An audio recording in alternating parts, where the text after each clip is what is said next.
Hi, hello mga mare. Oh, tapos na yung bagong taon. Naubos niyo ba yung mga gawaing bahay niyo bago mag New Year? Ay nako, hindi totoo yan. Effect yan. Dahil kahit anong simot po dyan, nako, maglilinis at maglilinis ka pa rin buong taon.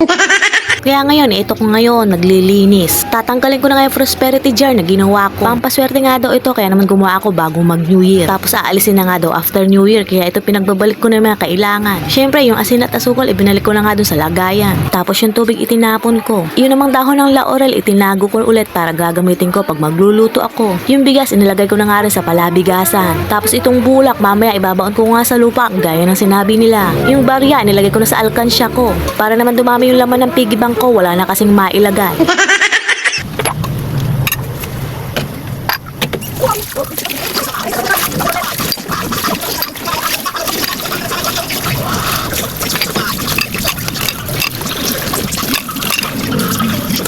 Pagkatapos ng mailis yung mga nakalagay dito, pinaguhugasan ko na nga at itatago ko na nga rin sa storage box ko. Pag gagamitin na lang, saka ko na lang ilalabas. Kaya nilinis ko muna at itinago. O siya, dyan na nga muna kayo. Bye-bye!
Hindi lang ako kay Facebook kumikita. Yes po mga mare, tama ang pagkakarinig nyo. Hindi lang kay Facebook ako nagkakasahod, kundi pati na rin kay Shopee tsaka kay TikTok. Yes po mga mare, nagkaka-earnings din po ako kay Shopee at kay TikTok sa pamamagitan ng pag-affiliate. O sa madaling sabi, yung pagpo-promote ng product. Tapos pag may bumili sa pin-promote mo, meron kang commission. At kung suswertehin ka sa mga seller, may 10% commission silang binibigay. At pag maraming bumili sa link mo na binopromote mong product, aba, paldo ka. Aba, kahit naglalaba lang ako dito at naglilinis ng bahay, ay kumikita din ako kahit papaano at kahit maliit lang. At least nakakatulong sa pagbili ng pangangailangan dito sa bahay araw-araw. At kung minsan kinakapos, ora mismo may madudukot kahit pa isa-100 lang. Kaya wag niyo akong mabasta-basta lang o tawagin na nasa bahay lang. Hindi po ako nagpapakasarap dito sa loob ng bahay. Habang gumagawa ako dito sa loob ng bahay, ay nagkakaroon na ako ng earnings sa pamamagitan ng komisyon. Discarding malupit lang ang kailangan para makasurvive sa pang-araw-araw na buhay. Nitong December nga lang, nako, napawaw nga ako dahil ang daming bumili ng prosperity jar ko. Patok na patok nga ito dahil mag-New Year, pampaswerte. Kaya naman yung video ko ng prosperity jar, ang daming nga bumili. Tapos dito naman kay Shopee, yung pag-DIY ko ng foam bricks wallpaper ay patok din. Tapos nga yung Astron double burner gas stove ko ay humakot ng 10,000 na mahigit na views dito kay Shopee. Kaya naman yung earnings paldo. Kaya sa loob ng isang buwan, nakaipon nga ako ng 1,000 mahigit dito kay Shopee. Dito naman kay TikTok, 15 days nakahakot ako ng 500 pesos commission. Kaya naman nagsabay yung sahod ko dito kay Facebook, kay Shopee at kay TikTok. At dahil dyan, may ipinanghulog nga ako sa pinagkakautangan ko. Basta may tiyaga ka lang at may goal ko sa buhay, post lang ng post ang pag-affiliate. At sinisigurado ko sa'yo, kikita ka dito. Huwag kang panghinaan ng loob kung walang bumibili, talagang ganyan sa una. Pero pag pinasok nga ni algorithm at ang daming bumili sa link mo, nako, papaldo ka. Katulad ng malalaking content creator na milyon ang kinikita sa pag-affiliate dito kay Shopee at kay TikTok. Itong video na nga ito mga mare, hindi ko ginawa para magyabang. Sa halip mga mare, para maka-inspire ng ibang mga mommies na gustong magka-extra income kung gusto nila. O siya, dyan na nga muna kayo mga mare. Bye-bye! Finally mga mare, natanggap ko na yung second payout ko dito kay Facebook. Yes mga mare, hindi kayo nagkakamali ng pagkakarinig. May sahod na ulit ako kay Facebook. Pero bago yan mga mare, introduction muna tayo. Hi, hello mga mare. Finally mga mare, ang tagal ko rin nag-antay kung kailan ako sasahod ulit dito kay Facebook. Last July 21 pa kasi ako nakasahod. Pero ngayon, after 4 months, makakasahod na ulit tayo kay Facebook. Doon nga mga mare, kung matatandaan nyo sa first sahod ko kay Facebook, may nag-viral nga akong video kaya ako nakasahod. Umabot lang naman yun ng 1.7 million views. Nagkaroon nga yun ng $37 at i-convert mo nga sa peso ay 2,000 pesos. Pero ngayon yung sahod ko tumaas-taas nga naman ng konti. Tapos hindi video ang nag-viral kundi mga post, picture, text o yung mga patama quotes na naandaming nakarelate tungkol doon sa mga problema sa trabaho. Yung may bida-bida, tapos may sip-sip, tapos mga feeling voice at saka yung mga takapagmana ng kumpanya. Yun na nga mga mare, ang daming nakarelate. Kaya ang daming nag-react at ang daming ring nag-shares.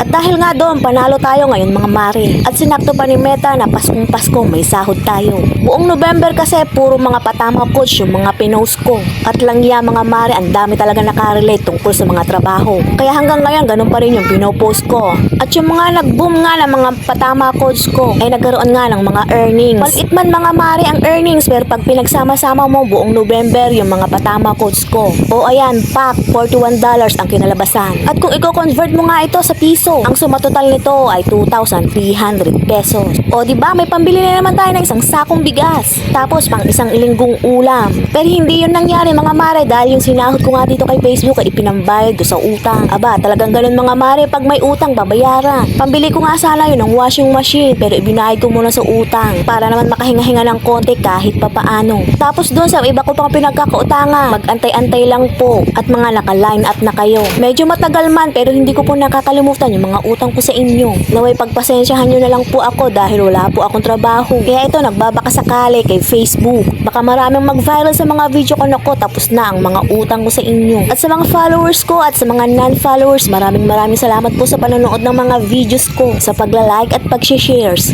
Malaking tulong po ito sa akin bilang isang housewife na kumakayod para sa pamilya. Diyan na nga kayo. Bye-bye!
Hello mga mare! Welcome to my mini vlog. Itong video na to ay kahapon po pala dahil magluluto ako ng panghapunan namin. Siyempre, naggayat-gayat muna ako ng mga rekados tulad ng bawang, sibuyas, sili, tsaka yung kamati. Saka nung napainit ko na yung kawali dito sa kalan, ay siya, ginisa ko na nga itong mga rekados. Yung mga pang-aromatic na pampabango at pampalasa. At kahit hindi biyernes, aba, magmumunggo tayo ngayon. At kahit anong araw pwedeng-pwede nga itong ulam na to. Aba kasi walang ulam. O siya, nang maigisa ko na nga itong kamatis, nilagyan ko na nga ng patis. Tsaka ibinuhos ko na nga dito yung munggong nilaga ko kanina habang natutulog yung mga anak ko. Yes mga mare, habang natutulog gumagawa pa rin tayo ng gawaing bahay. O eto na nga, tapos ibinuhos ko na itong isang balding tubig para sa sabaw. Charot, isang mangkok lang, aba pagkabaha-baha naman ng munggo na ito. Tapos pinaghahagisan ko na nga lang kung ano-ano. Hindi naman kasi pwedeng mawawala yung mga pampalasa.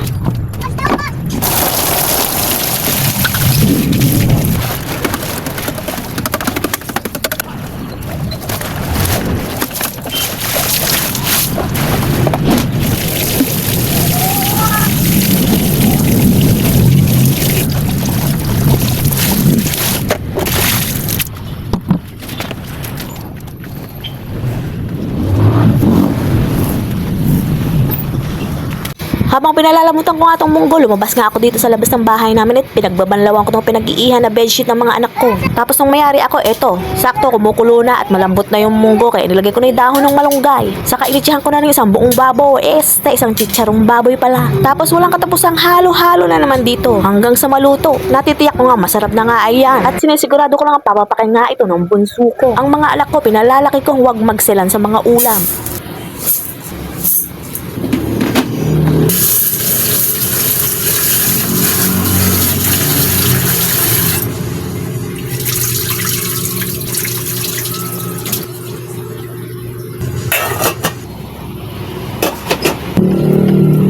Nung maluto ko na yung panghapunan namin, aba, nagsalang na nga ako dito. Aba, hindi naman pwedeng ulam lamang ang iluluto. Siyempre, magsasalang din tayo ng sinaing. Pagkatapos na nga lahat-lahat mga mare, eto, magkakape na tayo. Ang pinakapaborito ko sa lahat, yung magtatambay habang nagkakape. Natural na sa akin yan, o siya mga mare, tapos na nga itong video ko at kung hindi ka pa nakakapag-follow, mag-follow ka na. Paki-like na din, o siya, dyan na nga kayo. Bye-bye!